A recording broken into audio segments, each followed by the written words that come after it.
So students and parents, I'm very happy to know that there are parents here today also. So it's good that you're here on the Institute Day because a long time back, that was probably in 80s, late 80s, Professor Ashwath and I remember from our college, we belong to the same college, our annual day, so that was actually quite touching. So students and parents, my friends on the dais, Mr. Hanumanthaya, so nice to hear.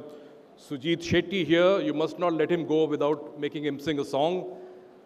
And everybody in the audience. And I think I must compliment Professor Ashwath and the organizers for really laying out a very, very nicely coordinated, very well organized program.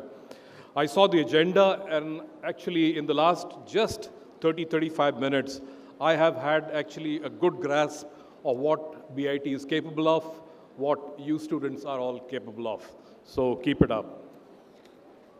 I'll try not to read from what I have, try to speak from the heart, because as I said, many years ago, I was sitting there and we had one of the Olympians, if I remember, and she was the chief guest at college, and that was actually a very, very nice moment to hear from people who are not from your line. So I'm a mechanical engineer, basically have worked for Volvo, have worked for agriculture also, and like Professor Ashwath in his long list of things that I have done and things that I have not done, thank you very much for elucidating that. BIT is an institute of great repute. When Mr. Balakrishna was speaking, from my learnings, understanding of a smattering of Kannada, I could understand the passion that he was driving into you, basically preparing you to go out and after your graduation this morning and later on when you have the certificate in hand and you get one of those placement companies here, or even if they are outside, he was just egging you to go forward. So great speech that was from Mr. Balu, who's not here. Yeah. My belief in youth has been profound. In many instances in my career, when I was given a choice to choose between experience and youth, guess what? I have chosen youth because it is very easy to make them learn. Sometimes too much of experience makes it very difficult to unlearn and then relearn. So I'm actually for everybody. And why youth? Because, the mankind is undergoing a change that we have not seen in the past 5 decades. In the past 50 years, the number of changes that have happened cannot be equal to what has happened in the 10 years. Just the last 10 years, if you look and compare that and read from history, students especially, then you will know that our era was actually an era of less demand, more of acceptance, not so much of pushing a change, and getting and being satisfied with what we have. So it's good to see you that you are driving a change, and I'll talk about that for a few minutes later on. Yep. In my support for youth, for the young generation, it is, I think, what's appreciable is that you guys not only dream, but you have an ability to convert.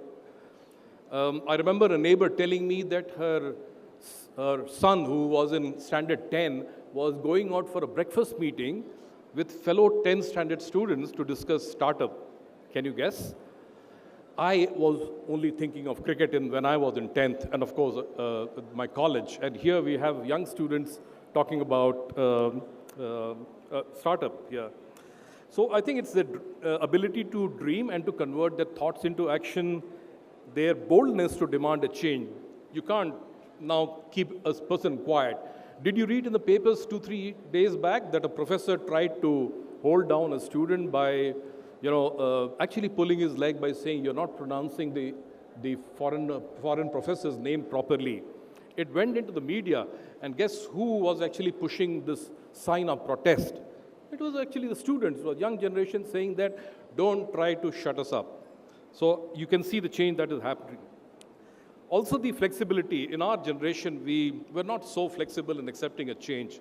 What will be was kind of a thing. But here, your ability to accept a change including new mobile sets, etc., is actually very, very good. It's profound, and it actually shows a sign that is, kind of a passion, something that is there as an undercurrent under you. When I see those names which are there, oh, I see my picture, much younger. That was without the bush.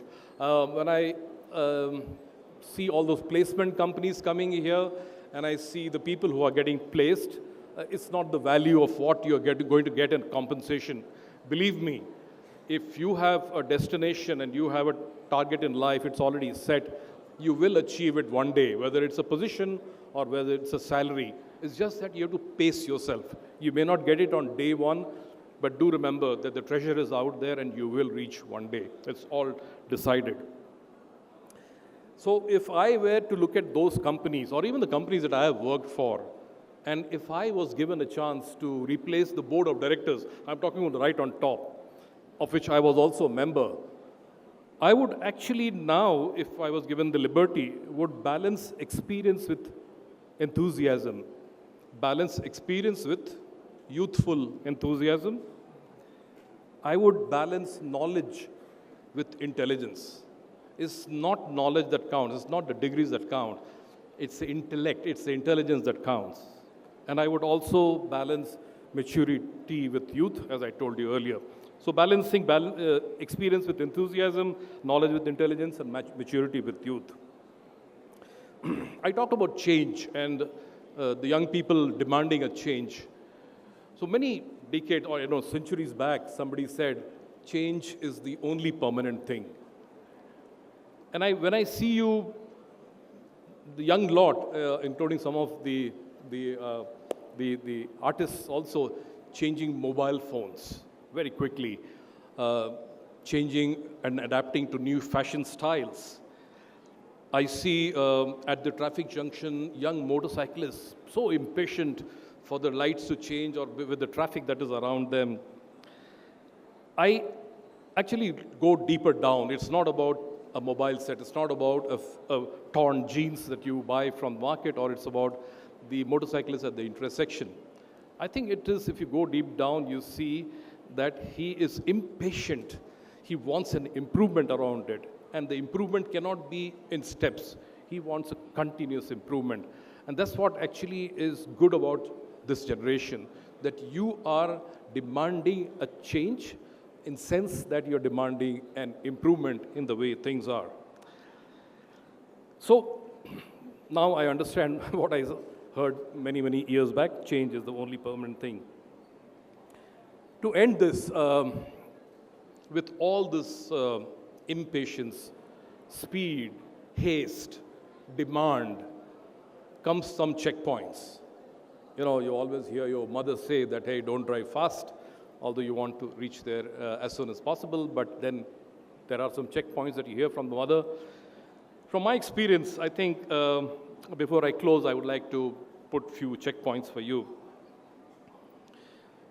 A change should not be done for the sake of change. Just because you are expected to talk about change and ask for a change, don't do it. So what should drive the demand for change? It should produce a better result, of course. Why would you want to change something which is as bad or as good as what it was earlier? So you should have a better results. It should be more productive, more efficient. Going to Darshini and getting a dosa and getting Zomato to get it for you is actually called efficiency. So the change must be demanded where there is an efficiency at the far end. And of course, it should make life easier. I just talked about Zomato, so it should make life easier. So don't demand a change just for the sake of it. I had touched upon the fashion part. It's slightly sensitive for the young generation, especially people from my era talking about it. But sure, you should actually live with fashion. It's good because it makes you feel confident. You think that you are actually moving with the generation. But live within your means. Don't go beyond your means. If you don't have the ability to pay for the credit card fee, don't buy the pair of torn jeans. Wait for your bank account to fill up.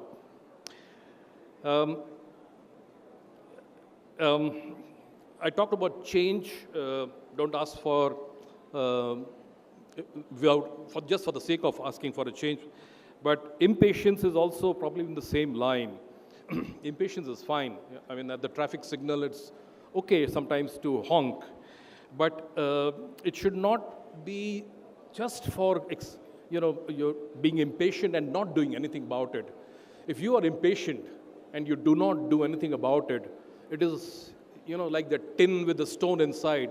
It will just do kada kada kada kada, and you'll achieve nothing.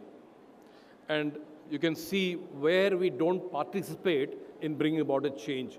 I'm talking about the young generation. Look at our election voting percentage. I mean, that's where youth can actually bring about a change, because that is a sad example to have. Last few lines on this. It's your era, young people.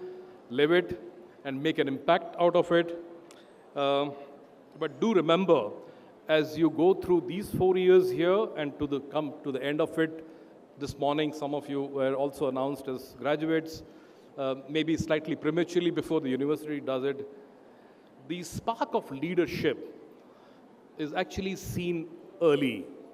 So it is not that you will pass from the college and then demonstrate leadership skills. It should actually be within you.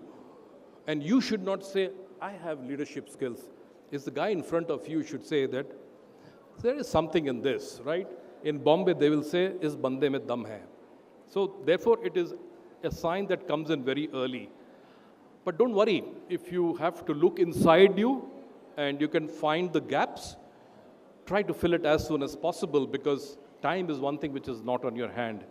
And therefore, look inside you, see where the gaps are, fill up those gaps, whether it is about skill, it is about behavior, it's about anything, and you'll find that people will start recognizing that you have what it takes to be a leader. And lastly, I see this haste and speed in the youth, and it reminds me of a foreign journalist asking me that, is it right about this moniker? Moniker is something that you mention as a stamp on a behavior, is that Indians are always in a hurry but never on time. Well, I couldn't agree with her at that point of time, but when you reflect back, probably in sometimes we also think that this young generation should shed that moniker from their minds, so that we are not always late and therefore we are rushing and rushing and rushing. Why? Because somebody has said that timeliness is godliness. So thank you very much. Thanks for asking me to be here. Thanks to the professor for inviting me. And good luck with your new career that are waiting, or your new academics. Thank you very much.